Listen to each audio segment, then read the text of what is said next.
જય જય ગરવી ગુજરાત.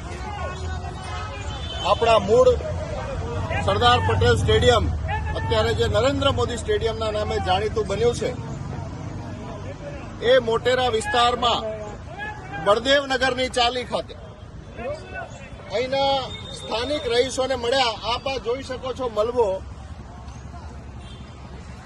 વહેલી સવારે અધિકારીઓ આવ્યા અને ફક્ત અડધો કલાકનો સમય આપ્યો અને લગભગ 29 જેટલા મકાનો અહીંયા પાડી દેવામાં આવ્યા છે. આ ભ્રષ્ટ અને ઘમંડી સરકાર, જેમણે ખરેખર અમદાવાદ ઊભું કર્યું છે, અહીંના અનેક સ્થાનિક રહીશો સાથે વાત કરી.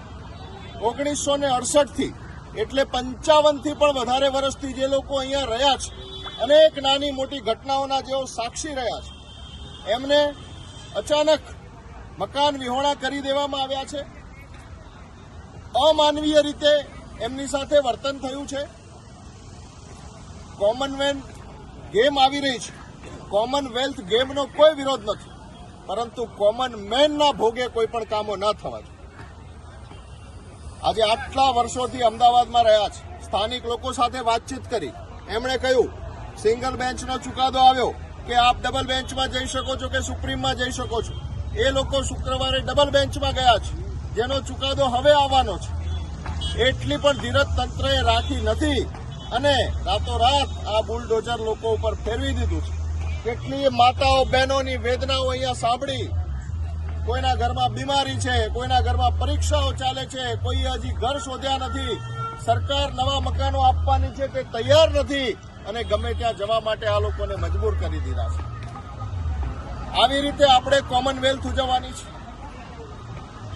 મારી વિનંતી છે અમદાવાદના લોકોને, આસપાસમાં રહેતા વિસ્તારના લોકોને, કે જ્યારે આપણા પોતાના ઉપર કોઈ ઉપાધિ આવે ત્યારે જ આપણે જાગીશું.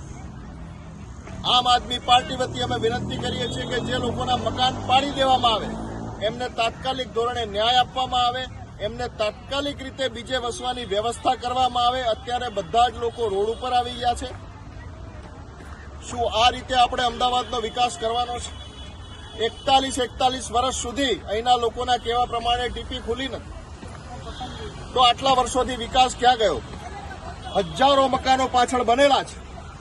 લોકો બીમાર છે, કોઈના ઘરમાં ખાટલા છે અને લોકોને પોતાની જરૂરી ચીજ વસ્તુઓ કાઢવાનો પણ સમય આપવામાં આવ્યો નથી.